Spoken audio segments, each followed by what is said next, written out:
Trey with Fandango. Hey, how are you, man? Going? Very good. Is it better the second time around? It's different the second time around. Yeah? It's fun because you know what to expect. It's scary because you don't want to disappoint. You know, you've already cultivated a relationship, and we're introducing new cast members, and it's fun because you get to share that experience with Don and Scarlett had no idea what to expect. And I rode over in the car with Scarlett, and she's like, I get really nervous and things like this. I said, it's overwhelming, but it's great.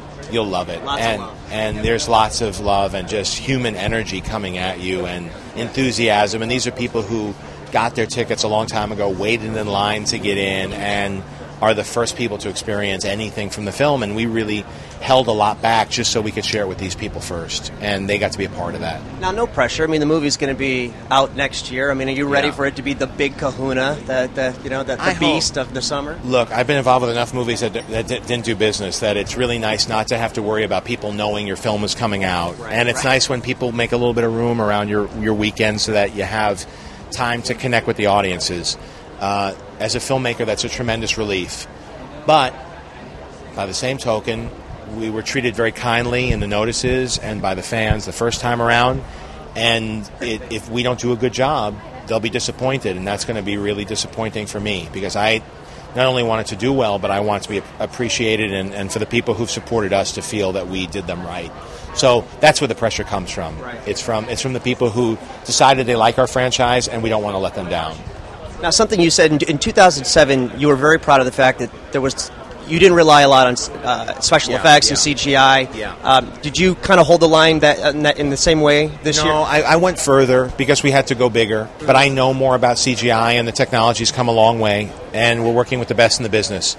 So the trick is, how do you combine real elements with the digital elements? Mm-hmm. I think when you just say, hey, this is all going to be digital, we'll worry about it in post, that's where you get into trouble. Right. But we built tremendous sets to tie in with the set extensions, and we did all of our homework, and then we've learned a lot. We did a lot of R&D the first time around with ILMS, the way the suits work.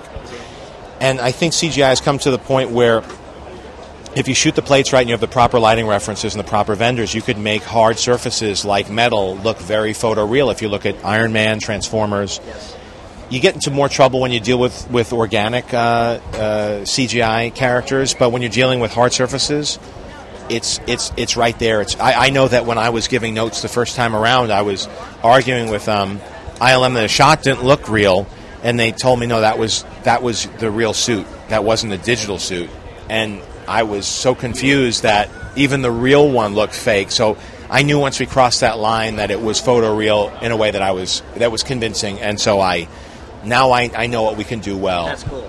And then that allows us to be much more dynamic and do things that you couldn't do. But then the way you input the data is different. We used a lot of stuntmen, fight coordinators, and most of the stuff you're going to see where they're fighting, we'll have real people. We'll have done motion capture of real people fighting. So the laws of physics are preserved. Okay. It's not up to an animator. Okay. All right, cool. And where in the movie will we see Ed Norton's Incredible Hulk? The Hulk, yeah. He's not in this one, unfortunately. He's not in this one. Maybe later. Maybe later. All right, cool. great. Hey, congratulations, man. All right.